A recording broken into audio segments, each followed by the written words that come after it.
What's up? It's Penuel the Black Pen. I just want to give a shout out, man, to Send Studios where we're filming today. I asked for permission to give a shout out. So shout out to Send Studios in Eden Vale, in Eguruleni, in Gauteng, which is where we're shooting today. So if you see like a really pretty set, please give them a hit.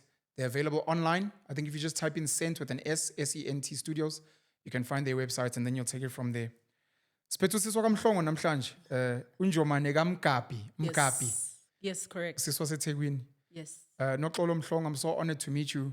I'm so Likewise. honored that you replied to me so quickly and you availed yourself so quickly. Yes. Noxolo goes on TikTok in particular as @Noxy Makedama, which is Isithakazelo sakamhlongo. She is known as Noxy M. And I invited her today to specifically speak about like my top 5, the top 5 popular, but also some of my favorite clips that she's done. I think she's an amazing mind. I'm in awe of the fact that she doesn't and hesitate. And she literally spits off the dome, which is a bit freaky for a lot of people, which tells me that she's incredibly intelligent. And I'm hoping that my audience and many other people are going to be exposed to the intelligent conversations and clips and information and education that she shares. But before I go into the clips, Siswamia, how are you doing? Is there anything you'd like to share at the onset? Yes, I'm a video editor, so I cut out the ums. Oh, she's so angry. Zulu girls. I'm kidding. Duh. Oh, you cut them out? Of course. So you do, I think sometimes my brain needs to process things. okay. But yes, I have gotten good at minimizing the ums. So Shout out to you. Your intelligence comes from where? I would like to thank my father. Okay. We think alike. Okay. You've got a good relationship with your dad? Decent. Could be better. I have this as a bonus video, a bonus point at the end. But maybe we'll start there. You released a video about being raised by a single mom doesn't mean you come from a broken family. No, there's nothing broken about me. Maybe we can start there. What does that mean to you? Especially because now you're giving a shout out to your dad and I'm surprised. Yeah. Yeah. Look, parents do the best they can with the information that they have at the time. Yeah. And I realized that when I became a parent. So Congrats, by the way. Thank you. How old's your little one? I've got 4 children. Jeez! Yes. Shout out to you. I'm a procreator. I'm pro-procreation. How old's the oldest? How old is the youngest? So my eldest is 11, Okay. and she is my partner's daughter biologically, but she's Okay. my child. Okay. So what we'd call a stepchild. Yes. Okay. Kodwa ke, because we are Zulu, inganyam. Okay. Full stop. Okay. Oldest is 11. Yes. And then the second is 8. Okay. Third is 7. Okay. And then my last born is 8 months old. Jeez, congrats. Thank you. 8 months means you're past the 3 months of not sleeping. Yes, thank the Lord. Why a procreator? Because I think that the system is kind of designed for us now to not want to have children because life has become so expensive. But I think we'd be doing a disservice to ourselves if we didn't have children. Okay. Yeah. How do you know that you come from your dad? Was your dad in your life? What does it mean to be raised by a single mom? So I know that my way of thinking comes from my father because my mother thinks differently. And she always reminds me that, konje phela wena ufana nobaba wakho. Jeez. Your father is Mhlongo. No, my father is Uqulu. Uqulu. Yes. Umama Mhlongo. Yes. Okay. So I took my mother's surname. And I know that I get it from my dad because my dad is a lawyer. He went to the University of Warwick, somewhere in the UK. Yeah. And we think alike, we question, we don't just follow. Sure. Your mom is more in line with societal norms. She's more in line with societal norms. I think I freak her out and my family out a bit. Yeah. I've always colored outside the lines. It's just who I am. My comment on your video was... I read it. You saw the comment? Yes. I saw it this morning. Because, so I've got 7 kids. Yes. For people that don't know, from 5 mothers. And I get attacked all the time. Right. And part of what I get attacked for is that I'm going around creating broken homes. And I went to go and look up generally what it means. Yeah. And my understanding of what it means is it's where mom and dad are not living in the house with the child. Right. But I see that society has linked it to dysfunction. Yes. So for people that don't know, there's a difference between, I guess, what you'd call standard broken, mom and dad are not in the house, versus dysfunctional home. Broken. Because you can have a dysfunctional home with mom and dad there. Exactly. So if you're raised by a single mother, the assumption is, oh, it's a dysfunctional home. And that's kind of what you were speaking out against. Yes. If you don't mind rehashing why you're saying you're not from a broken home. I don't think I'm from a broken home because of how I turned out, right? Because of how you turned out. Yes. I'm trying to not disrupt you. Yeah, no, So if you turned out another way, by default, you'd be from a But broken also, home? there are statistics that say certain things about children who grow up in single-parented homes, Sure. right? And I think society likes to focus on the negatives of everything. And we like to sensationalize the negatives of everything. And we don't look at the positives that come out of situations. But also, I have a warped view of what people call trauma. I think trauma is a necessary and integral part of everybody's life.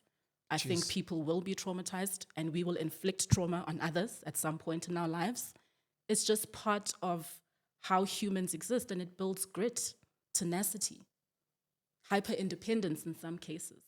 So I think trauma has a bad rep. You're different. Yes. Incredibly. Yes. So you're saying that you don't think you come from a broken home because of how you turned out? Yes. The impact of your mom and your dad, you Yes. lived with your mom your whole life. Yes. What influence, effect, how regularly do you see your father?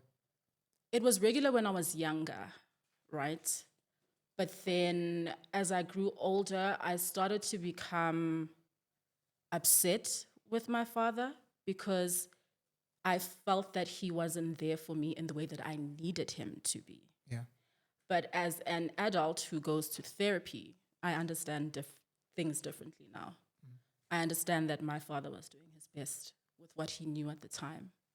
And our relationship has taken a 360, my father and I's relationship, because I made a choice to look at it from a different perspective and not carry that anger with me, and instead look at how my mom raised me. And the relationship between them was very good, right? My mom and my dad are best friends.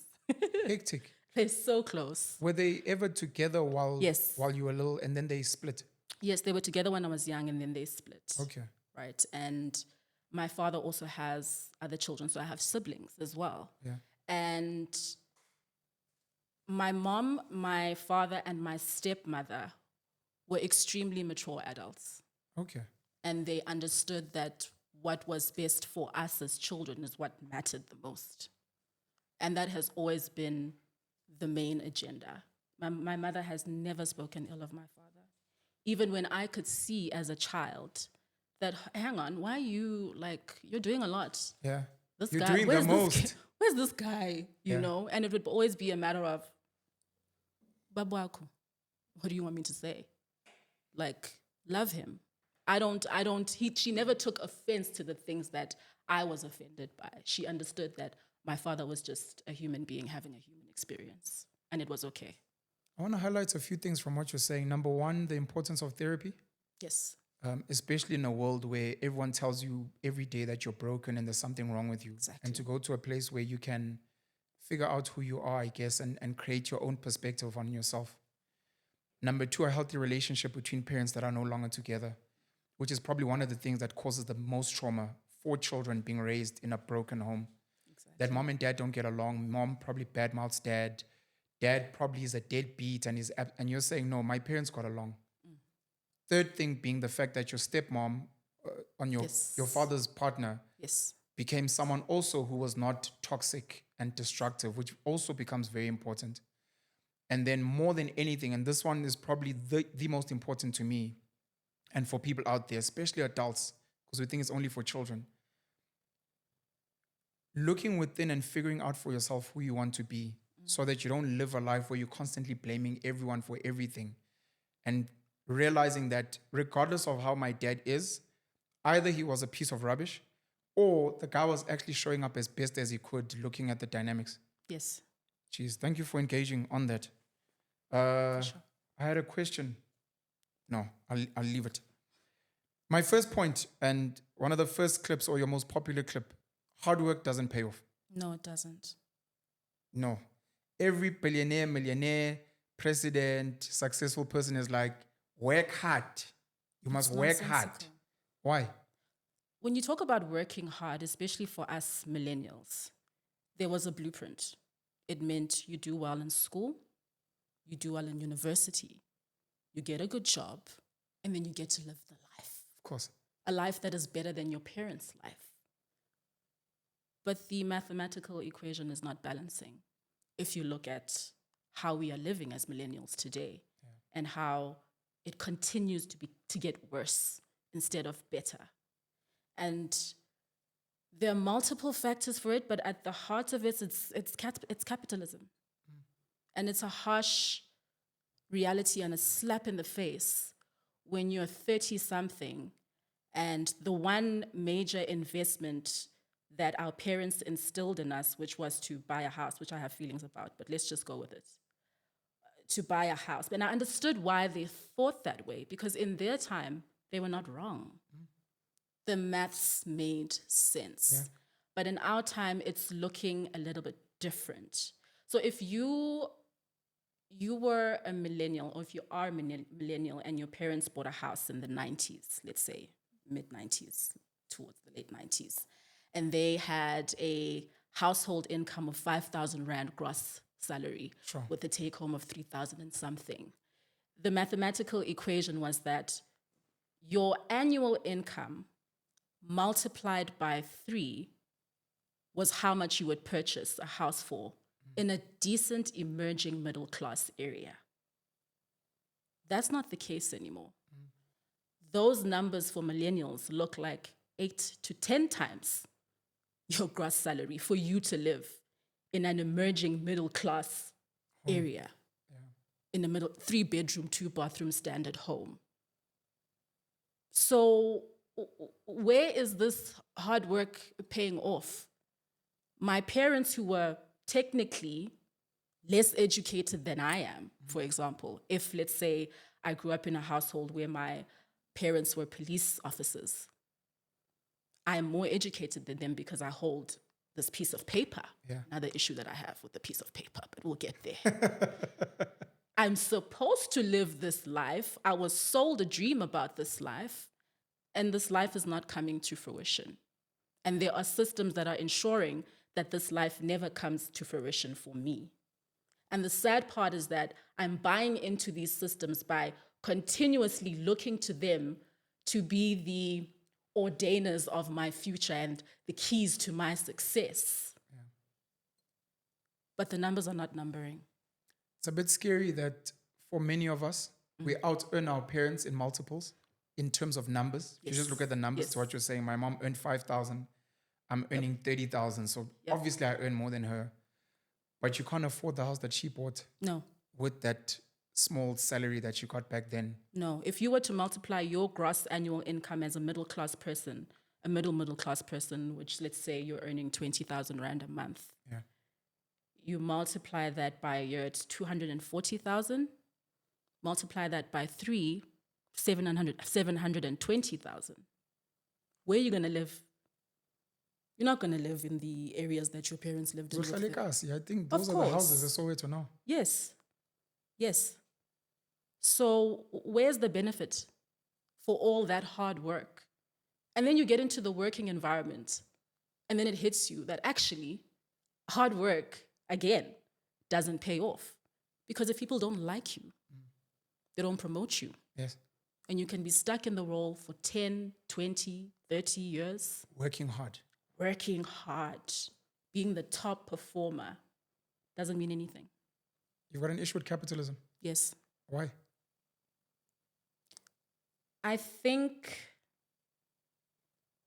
it is the single greatest invention for those who benefit from it. But it doesn't benefit the rest of us. The system benefits the system. I debate a lot of people who are pro-capitalism. They say it's what they call it's not a zero-sum game. A zero-sum game meaning someone loses, someone wins. They're like, no, everyone can win. We can all be uplifted through capitalism. My understanding of it, to what you're saying, is it serves an elite. Yes. Their argument that, look, it's free market and I'd say it's arguably similar to democracy. Come on, everyone has a vote. You're like, but the vote can't be the same if I'm more knowledgeable than you. Yeah. Because the next person gets influenced into whatever, whereas you're more informed. One of the videos that you've made, which I think is pretty dope, and we don't really have to discuss it unless you want to, is looking into alternative governance systems. Yeah. But before we get to governance, just alternative, let's call them economic systems. Have you been able to think of other things outside of capitalism that could work? Are you pro-socialist? Are you maybe about mixed economies? Or should we be looking into either something from the past or something completely out of the box? And that was my question to people because I wanted an answer. Because I don't have it myself. Because when you look at back in the day, monarchies, those don't necessarily work. I mean, look at what's happening up there in that place up there in the north. It's a mess. So I don't know, Pino. I really don't know what would work. But you know, capitalism is not doing the things. I know that capitalism is not, it's not making the pots to be done. Okay. Second point, never outshine the master. Shout out to Robert Greene and the 48 Laws of Power. Yes. What I found interesting in that clip is how you brought both sides. You were like, look, the law says don't outshine the master. Always be humble, be tumega. Yes. Like our president, etc. But you are also highlighting that the whole idea of not outshining your master means you have to be obedient and never shine and be great. Yeah. And that could also be part of the problem. Yes. Have you read the 48 Laws of Power? Yes. What do you think of the book? What do you think just of the concept of power in itself? Someone commented and they dropped a law, assume formlessness. And I think it's the last law. And I responded to that comment. I'm like, look, I'm terrible at finishing books. I can start. But finishing. And the worst part is that I'll buy another book even though I haven't finished this one. So right now I'm trying to read The Psychology of Money. I think at some point, Robert Greene became a bit uncomfortable and some people will even say dark. But I don't view his book in that light. I think it's a powerful tool to shield yourself from manipulation and to be able to recognize when someone is trying to manipulate you and try to get you to do what they want. Yeah. The reason why I posted about that law was because it was gnawing at my soul. Like, I would think about it. Yes, there's other laws like never say more than necessary, always say less. There's laws about friendships and how you shouldn't tell your friends absolutely everything. There's a variety of laws. But that one stuck out to me because it's a mistake that people make and that I've made in the past, where you think that, oh no, my brilliance, my intellect, I've arrived. Oh yes, like people will appreciate me because I know so much. And then you walk into a space where people are like, who does she think she is? You know? And they make you feel and know that they are superior to you. And then they will sideline you from opportunities because they're afraid of this light. So it's more beneficial, unfortunately, to play the game, to get ahead. I do believe that it's not the best situation to be operating under, but if you look at it from a perspective of if you play the game and you worm your way up by playing the game, you might end up in a space where you're sitting at a table where you can be part of the decision making and potentially part of changing certain structures. So that was the whole reason why I made that post, because a lot of people are unaware. And people hold the 48 laws of power like they keep it to themselves. They don't want to really share too much, because once you get into the book, you lose your power by oversharing. So I would recommend people to buy it, even though I haven't finished it. It's still a good read. No, thank you. Never outshine the master. I think it's the first law of the 48. Law number 1. I want to give a plug, if you haven't read it, or for anyone else who's into that type of stuff, The Art of War by Sun Tzu is another great defense book, or strategy for offense if you're trying to become powerful. Yeah. And then the other one is The Prince by Niccolo Machiavelli. all in the same kind of realm around power, how to move around power, when to keep quiet, when to be humble, when to be loud, when to dominate, when to crush. And these are some of the things, especially you're still Zulu. I'm not anymore. I've left. I don't understand that. That's so bizarre. But anyway, continue. We'll discuss it on another day. But we come from KwaZulu, where we're taught, ukuzotha, to be humble, uhlonipha, and be respectful. And the idea of power and being loud, cabanga nje as a woman, for some people who are still old school, they still have this warped idea of woman must be seen and not heard. So when a woman is loud, when you are Winnie Madikizela Mandela reborn, it's like, hey, we are Delela, she's whatever. And that becomes a never outshine the master, which could be arguably never outshine the man to a woman, never outshine the white person if you're a black person, never outshine your elder if you're young. And some of those things hold us back from getting somewhere. And we need to, even in speaking about these books and this education, find ways to dismantle the status quo, because it's not allowing us to compete on the highest levels, at least globally. Because some of the greatest talents we have are young, female, black. And if the master is white, old, male, we get taken out by the rest of the world, where they give some of those people a chance to, that is true. to move forward. Number 3. What? Knowledge is going to be worth, she says, 0 in future. Yes. Knowledge is power. Go to school. Study hard. Get your degrees. Get your honors. Get your masters. Get your PhD. The world is yours. What do you mean knowledge is going to be worth 0 in future? When you look at artificial intelligence, what you know is not going to matter that much. And the educational institutions that we have are going to have to find a way to make themselves appealing to us.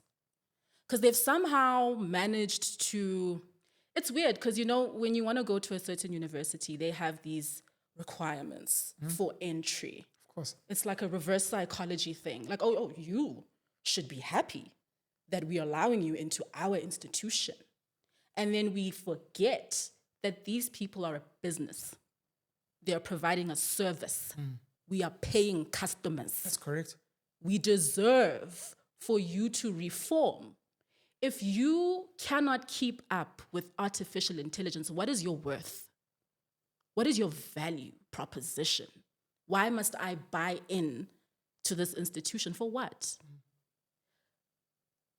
I think the biggest problem, and I think I said this in the video, is that humans understand things at a linear level. We understand basic concepts like the passage of time, etc. But when you look at AI, that's exponential. That's infinite. Artificial intelligence, man-made, artificial man-made intelligence, IQ, man-made brain, that is all-knowing. When in your discipline of, hey, I'm going to come for the STEM people now, of engineering. Did you say STEM profession? STEM. Oh, STEM. Hey. STEM. Yeah. I'm coming for the STEM degrees because they think they are safe. But anyway. Of course. When you look at that, first of all, from the moment you sit at that desk in first year in the lecture room, that thing that you're studying is already old in first year. By the time you finish, you are eons behind. And I say eons because you're competing with something that is remodeling itself every 3 months. Jeez. Uyini wena in the greater scheme of things. So how is your knowledge worth anything if that same institution is not finding ways for you to stay abreast of what's happening with the rest of the world? I Googled South African universities that offer artificial intelligence. And the first thing that came up was Master of Science, Wits University, in artificial intelligence. And the prerequisite for entering into that program is that you have to have a bachelor's degree with honors in mathematics and technology, or what's computer science, right? So I'm going to have to wait 4 or 5 years for you to go in depth about artificial intelligence. How does that make sense? It doesn't. How are you going to integrate artificial intelligence into year one, into primary school, high school? We are late. We are so late. Like Africans, and they use this excuse of, it's not going to happen now. 10 years. No, it's already happening. Yeah. It's happening. And you can't even hide behind the fact that it's going to take time when you have a smartphone. You have a smartphone that you are paying for monthly or cash or whatever, but you have it.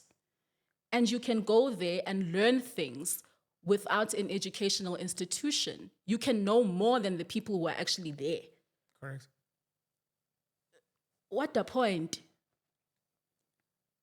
For people that may not know, AI is so integrated into our lives now that if you have WhatsApp, there's Meta AI there when you search.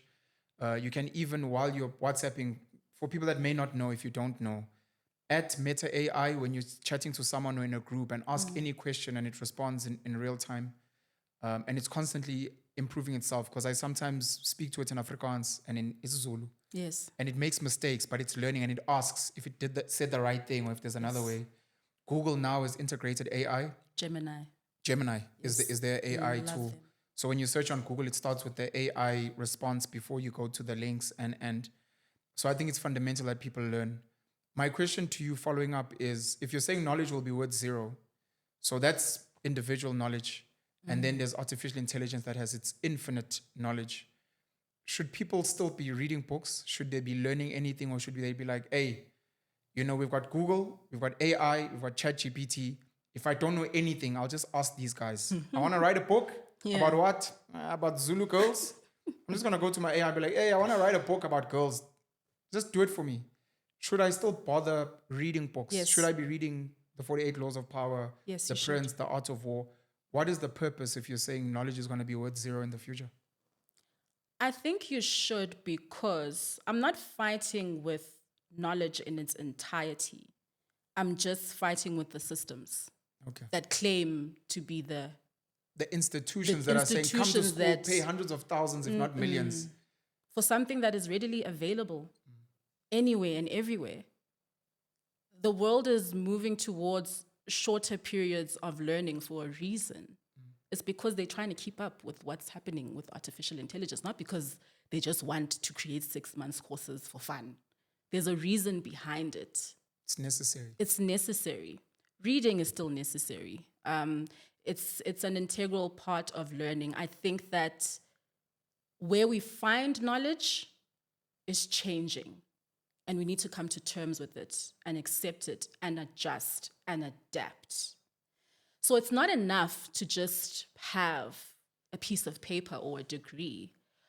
Are you a person who can help an organization integrate artificial intelligence systems that improve productivity and efficiency?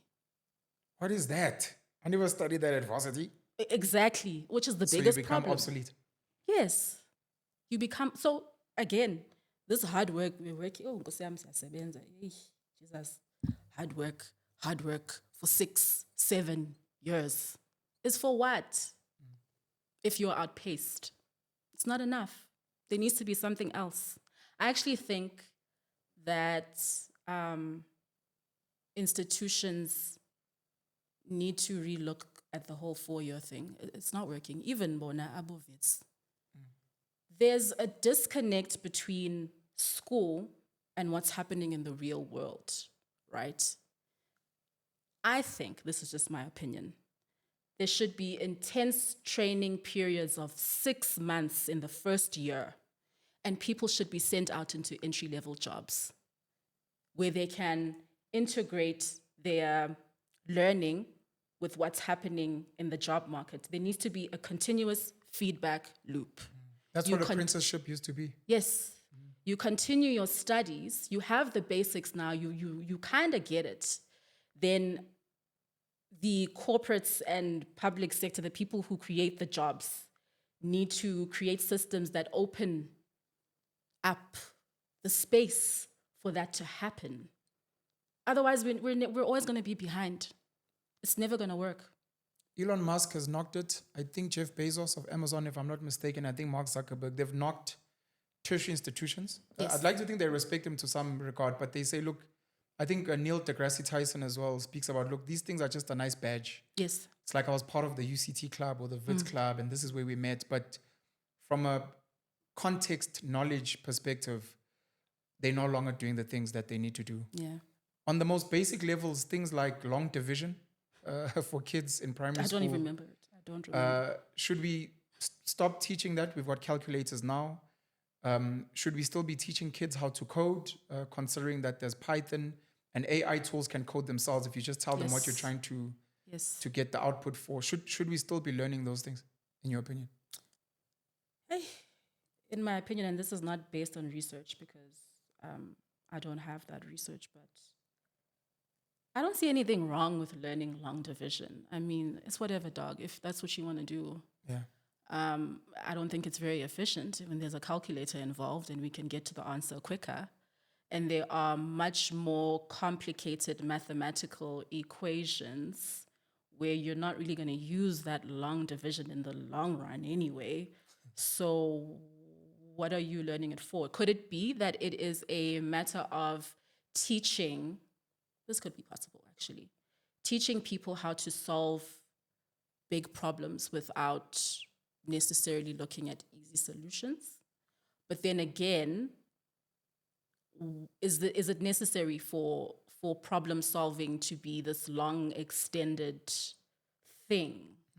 That would be my question. Like, does it have to, if we're going to get to the same answer, why are we overcomplicating it? Or is there something that we're trying to teach? A lot of people think that university is just about showing your employer that you can start and finish something. I have a qualification. I can't even finish a book, so I mean, that doesn't mean that I'm not intelligent or that I can't problem solve. I can. We're both parents. Yeah. Your thoughts on the fact that they still speak about fine motor skills and getting our kids to write with a pen and a pencil and a rubber and cutting with scissors and using glue, when our kids are on tablets, our kids are on phones, our kids are on YouTube, TikTok, maybe they're on the Khan Academy or whatever other platform. Do you think there's still a space? I know this is unfair. Yes. But just because we're parents and we have kids. And we have kids that are in school. Just focusing on teaching a child how to hold a pencil when they've been doing so much stuff, swiping and tapping in the world that we live in. When was the last time you wrote I was about a letter, to ask you that. an essay, a book by hand? When are you going to use when do you use a pencil? I haven't had a pen in a while, by the way. I was at a breakfast this morning and they were giving out free pens because it's a hotel. Yeah. But I was trying to think in my head. I used to love pens because I draw in black pen. But I haven't written anything in months now. Yeah, same. I struggle. I tried to write something the other day and I couldn't read my handwriting because it was terrible. I was just like, wow, people just don't write anymore. We do, but not in the traditional sense of pen to paper. And you're a functional adult. And we're functioning adults. That gets by, you can get food. Yes. Okay. I think we need to look more at what you've just said. Are we functioning in society without these things? And then that renders a question, then are they as important as we've made them out to be? Or are pens and pencils simply a symptom of, again, the deep issue of an outdated curriculum? Yeah. And people are lazy to change. You said something scary. I don't know if this was verified, that Amazon is currently hiring more robots than humans. Yes, this is true. I asked someone yesterday, and I don't know if you have an opinion on this, because they gave me an answer which was similar to mine. Yeah. Why do you think South Africa in particular is holding back from automating? So we've started in small ways, McDonald's. I see Mr. Price has got it, KFC's got it, Steers. But we still don't have self-service fuel stations. Of course, in future, we're going to have hybrid cars or more hybrid cars and electric cars, and we're going to be charging our cars. Why are we not getting rid of fuel attendants? Why are we not, I think SPA has tried just with the change, getting rid of cashiers. Why do you think we're holding that back? Because there are cities around the world where when you travel, if it's not WeChat in Asia where you're just tapping your phone or showing your face, it's an Amazon shop where you're walking in with your trolley. Yeah. You load your stuff, you walk out, and it automatically scans. Why do you think we're holding that back? Holding back to those automated systems? Because we as a have a country? massive unemployment crisis. That would be my opinion. We're being held Yeah. hostage from advancing technologically because we're trying to preserve jobs. Yes. That's my opinion. What is Same yours? answer. I think I asked this question in the context of what you were saying about educational institutions. That is the fear of teaching kids how to self-learn, or learning autonomy, owning their learning. Is it because we're trying to protect? I remember with Fees Must Fall, one of the big things that came out is 70% of the cost of universities is wages. So if the kids were learning through AI, through video, already the fees would fall by 70%, but then you'd have all these people that don't have jobs anymore. Should we be preserving them? Should we cut them and say, Sobona Pambili, Robert Mugabe will No. take the land, white people shout at us, we'll get sanctioned, but Sobona Pambili. It goes back to what I said about what is your value proposition. That's where the problem is. The problem is not exactly in the institution, it's how the institution is running itself. They need to figure, it can't be our job to figure out how they remain a profitable business. That's your job. You're meant to be so smart. You're meant to be so smart. Solve the Why problem. aren't you thinking strategically? That's part of being a business. So if they can figure it out, like I said, they need to really start thinking about changing their model of education and introducing shorter periods of learning. And then extend that period while people are actively working. Again, continuous feedback loop. What's happening in the world? What's happening at school? There needs to be a connection, and right now there's a disconnection because you need to finish this thing first before you can enter into the real world. It doesn't make sense. I've got ideas of futuristic schools. I'll speak about it more in future on my platforms. Yeah. Feedback loop. Would you get into politics? Would you, you sound like someone with very strong views. I do. You sound like someone with ideas, solutions. And most people, when they hear you, they're like, I'd vote for you to be president. Would you consider getting into leadership structures in certain ways and being like, I'm actually tired of useless people running institutions, educational, political, maybe business. I think I want to put my hand up. So would you consider? Politics is a dirty game, Correct? and it's led by dirty people. Correct. I don't consider it as an option. I was thinking to myself this morning, okay, so you've identified everything that's wrong. Now, what are you going to do to contribute to how things get fixed? Don't have an answer yet. But politics is a no. A definite no. But if not you, then who? Ay, bo Penwell. We're criticizing institutions. We're realizing there's something wrong. We kind of have an idea. We've seen best practice globally. Maybe the people running it are just not that smart, not that great. Maybe they're dirty. So get in. Yes, it's dirty, but go clean it up. Because if you don't, then clearly we get stuck in this, and so do future generations. I'll think about it. What are you proposing? Let's talk after the podcast. Okay. Point number 4. This is in line with basically what we were speaking about. Degrees are not going to matter in the next 10 years. Yeah. And you touched a lot on the short courses and. So outside of education and upskilling yourself, you spoke about AI as well. Yes. And I asked the question, and I guess I'm going to ask it again. Should we really be doing anything? Should we be studying anything? Should we worry about degrees? Should we worry about knowledge? Or when you say learning, should you just, are you just saying, let's just learn the tools that are out there and let them do everything? Farm for us, teach our kids, babysit our kids. And then if that is the case, what do we do with our lives? Exactly. And that's the biggest question mark right now. What is the role of human beings if they don't work? There are people who think that it'll get to a point where government is just handing out money to people because the world is universal basic income. Yeah, the world is self-sufficient and robots are working. They do everything. And they're doing everything. And I think when you think about it, it's a little bit scary. But perhaps that's where we'll end up. A society that functions without humans having to intervene in the core work that needs to be done. And then my question again would be then, sizowenzani? Possibly we'll go back to our roots. What are the roots? Simple life, farming. Why are you farming if Eating there's from the robots soil. farming for you? Because human beings are not designed to not do anything all day. It's not good for us to not have anything to do. The biggest struggle that trust fund children have, babies that I've met over the years, is they lack purpose. Yes. A lot of them end up with recreational drugs. A lot of them are very depressed. There's a high suicide rate in Silicon Valley, the children of multimillionaires, multi-billionaires, because they're like, I don't know what my life's about. Yeah. Some of these rich kids end up joining volunteer programs, Doctors Without Borders, Yes. feeding the hungry, because they're just trying to find something because they've got nothing else pushing them. Exactly. And you're saying there's a chance that we might get to there. And a part of it, to what you're saying about human beings need to have something. Some people start getting to a point where they're like, then what's the point of making children? Because, they're going to grow up in this life where I don't have a purpose. I feel like I should out myself. Why would I want to bring a child into this? Because they're also going to kind of feel useless. That's the point. Idle hands create idle minds, something like that. Is that the saying, or is it Because idle? idle hands create something minds. Yes. Yeah. So- That's something to do with along like those bad lines. thinking. Yeah, I don't think that we should head in the direction of not doing anything, but I think it's a possibility.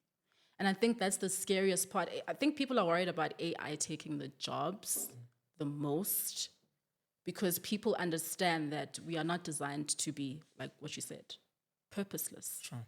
So there's a huge question mark around it. And I don't think we'll have the answers yet. I do think that human beings who decide to merge with the machines will have a better chance of integrating into AI somehow and finding meaningful work in it. Because at the end of the day, right now, we're dealing with something that still needs quite a lot of human intervention. But there are people who say that it's going to get to the point where AI doesn't need you to update anything or to there are people who believe that to be true. It's a tricky place to be. I just know that when the merging comes, I'm getting that thing in my brain. Neuralink Yes, and the chip. of course. 666, mark of the beast. Yeah, guys, come on. Yeah. I sat with DJ Sbu on the Hustlers Corner virtual Nkuku 2 years ago, and he was like, he'll never get the chip. No, you have to. And I said to him, we already do. It's just not under our skin yet because there's a chip in here. Yes. There's a chip in here. Yes. And when he was like, but it's under your skin. And I told him, we wear false teeth. We wear earrings. There are people now with virtual reality goggles. Yeah. There are people that have hearing aids. There are people that have prosthetic limbs. There are people that have whatever organs, something that's supporting them inside. We have laparoscopy, something like that, where we already interact, our bodies interact with gadgets in many ways. Yes. And the day that we get chips, number one, it won't be sold the way we think, that we want to put a chip under your skin. It will be, look, you see the smartwatch or your smartphone, it gets lost, it needs to be charged. And we've found this solution, which you just put it under the skin. It's a small device. and then we put something in your ear so that it speaks to you. Yes. And then we link it to your brain, to Neuralink. So you can speak out loud, like Abo, Siri, etc. But you don't really have to. Or you can think it, and then it can whisper in your ear, turn left here. Yes. This is a quicker route. And you'll be like, look, I could say no, but this thing is just so much easier. Exactly. When I'm writing an exam, when I'm doing something, it tells me the answers in my ear. I don't have to think too hard. Exactly. And I'm merging with the machines. I'm ready. 666, mark of the beast. Oh, now we must get into the Bible. And that's another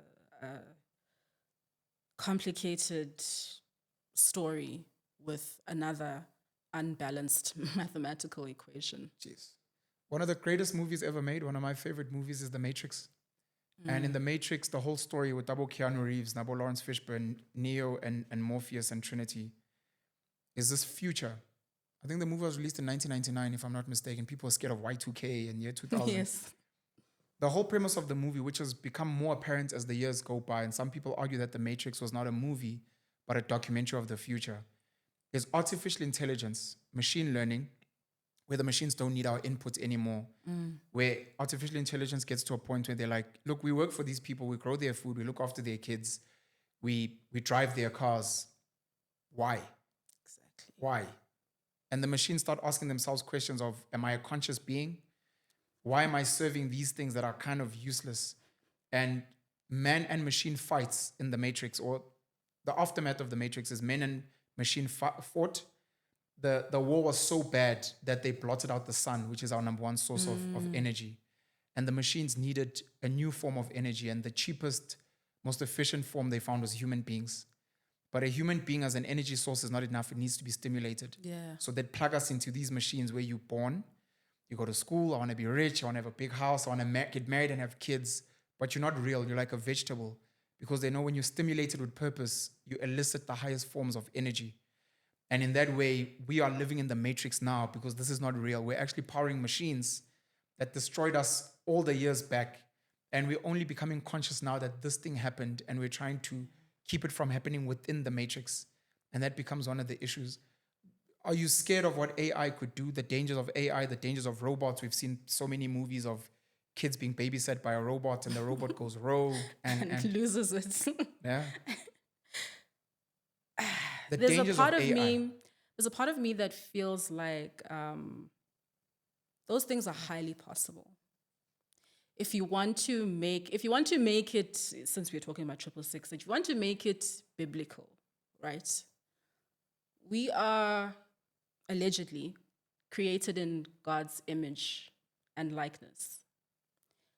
And we've created something in our own image and likeness. Jeez, in this a is way. ex machina. Yes. In a way, right? And the problem there is that I think if there is a God, there may be a lesson.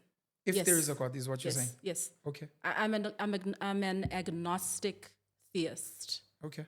So there could be, and there's a chance that there might not be, and we'll never know. And we need to start being okay with the fact that we'll never know. But you're saying if there is a God? Yes, if. Let's say there is a God. Yeah.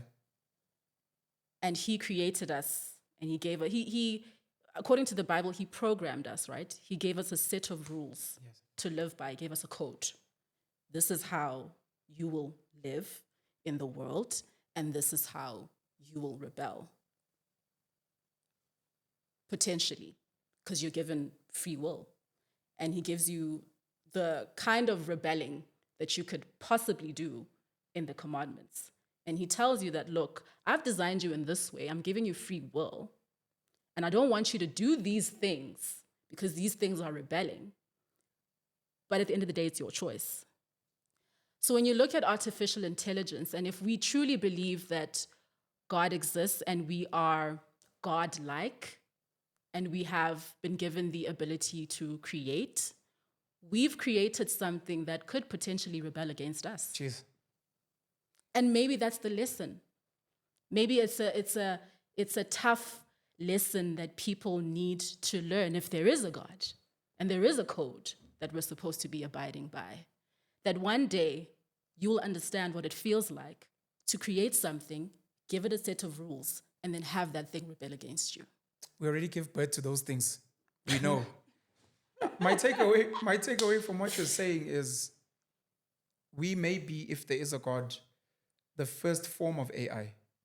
Yes. As human. We were programmed, Yes. given rules, and then given some level of autonomy. And you can see some of us are agnostic, atheist. Yes. Some are like there's no God and we are now just like God before us, if he exists or if she or they exist. We are now doing exactly what they did. And we say we also want to create our own form of outside of our children. Yes. We're going to create our own form of intelligence. And that intelligence might also be like, guys ain't that great. Exactly. Just because you sort of maybe made us doesn't mean necessarily anything. mean you're the greatest. Exactly. And that's how I think about it sometimes. And I've shared this with my friends a couple of times. Uguti, what if we're about to learn a hard lesson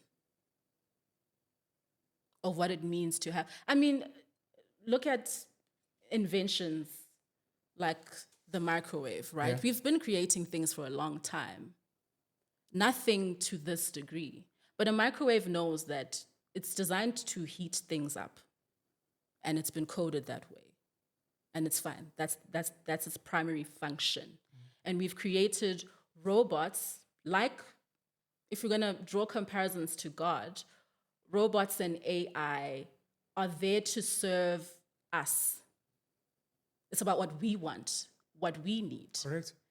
Didn't God say in the Bible that our sole purpose was to serve him and do what he wants us to do in the way that he wants us to do it?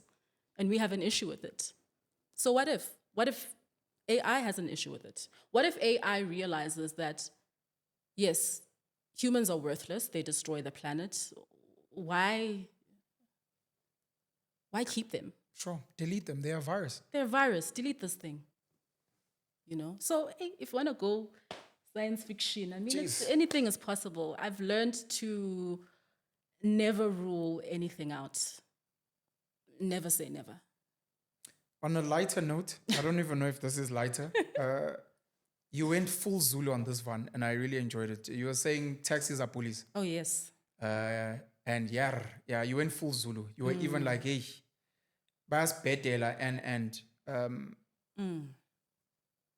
I have a comeback to that video clip you made, but I'd like you to just reshare why you say that and the link between taxis and where you feel government is failing. It's bizarre to me that we are being governed by people who don't govern the country. And taxi drivers are telling us what to do. People in the comments were saying things, shocking things. I didn't know that you can't just pick up your relative. You have to answer questions as to why you are picking this person up. Why there are 3-4 people in your car? Why are they? Excuse you. Who are you in the greater scheme of things?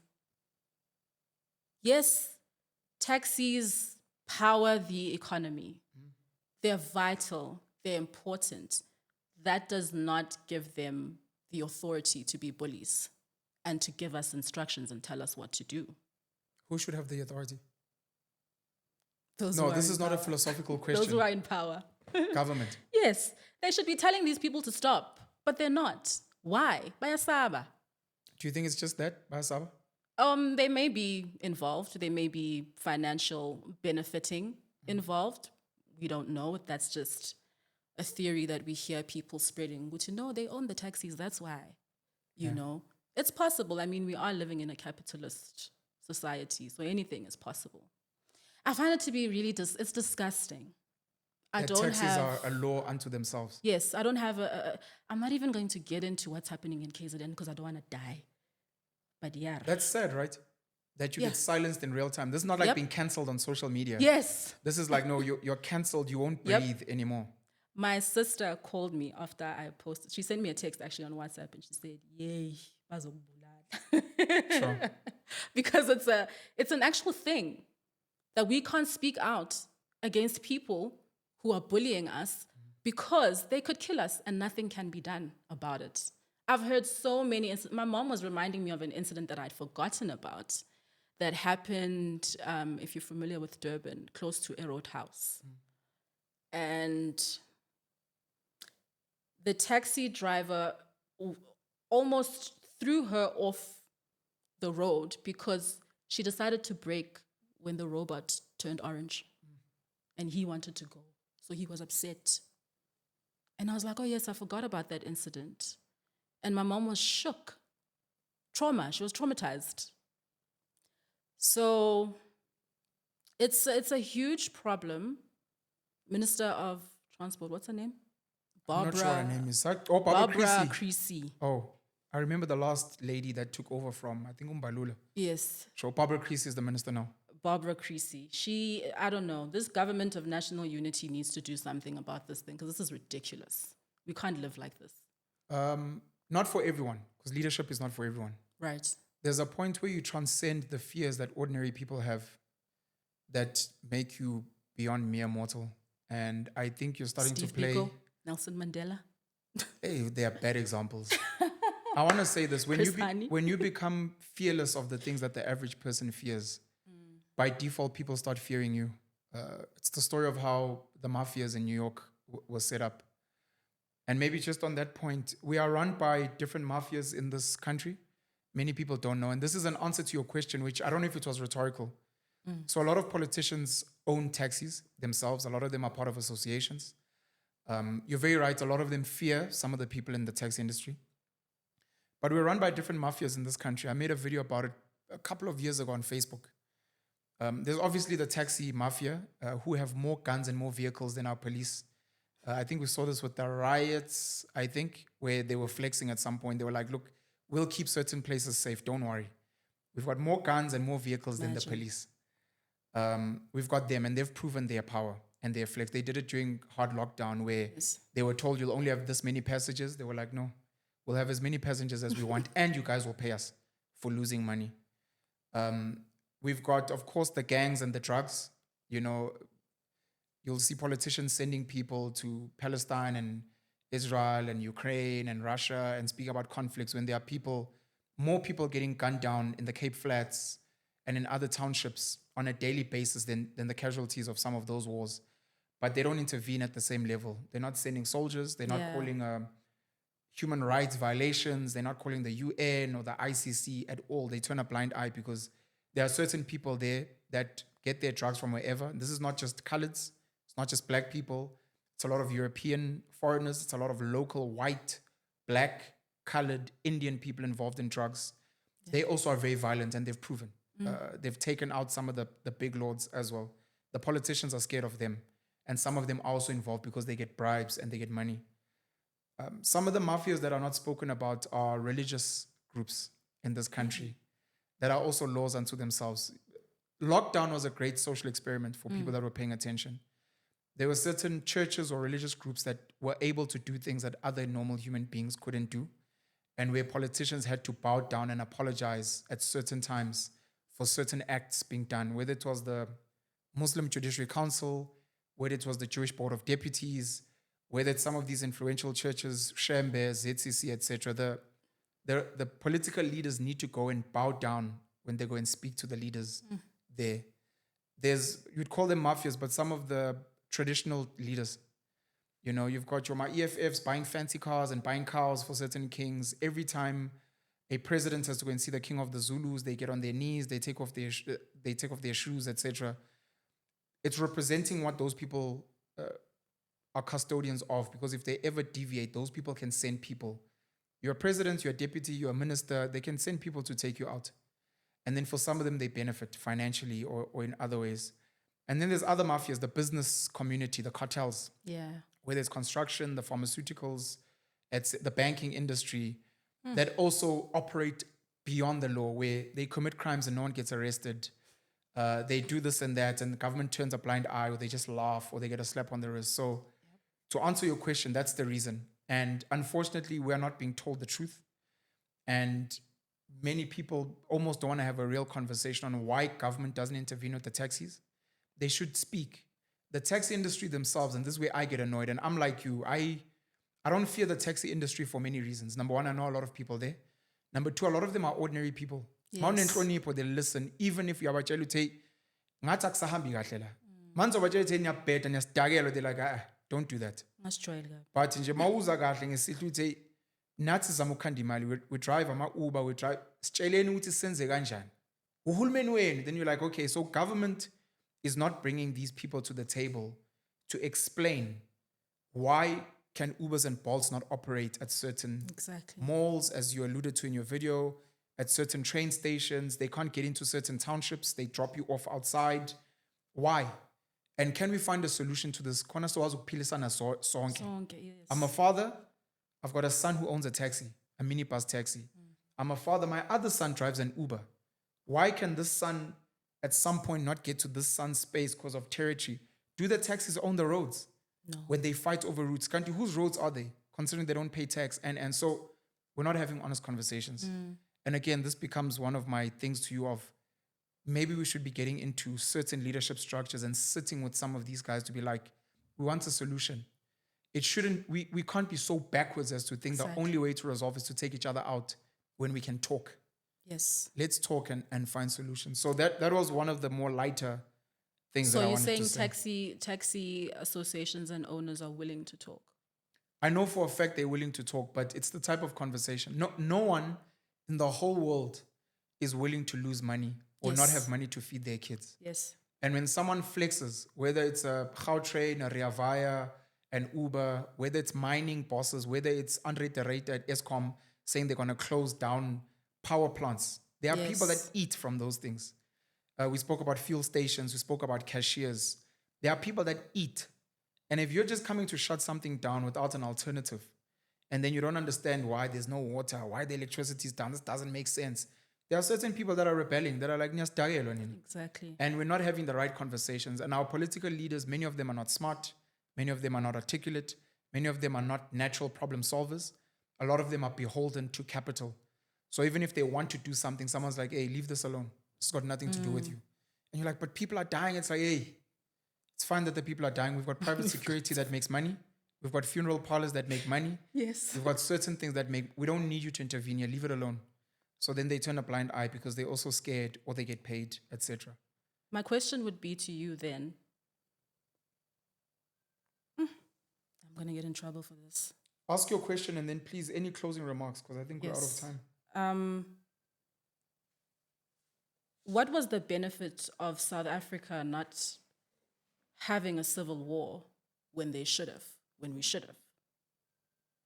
Number one, avoiding casualties. Sometimes casualties have to happen. That would have been a decision for you to make if you were given the decision.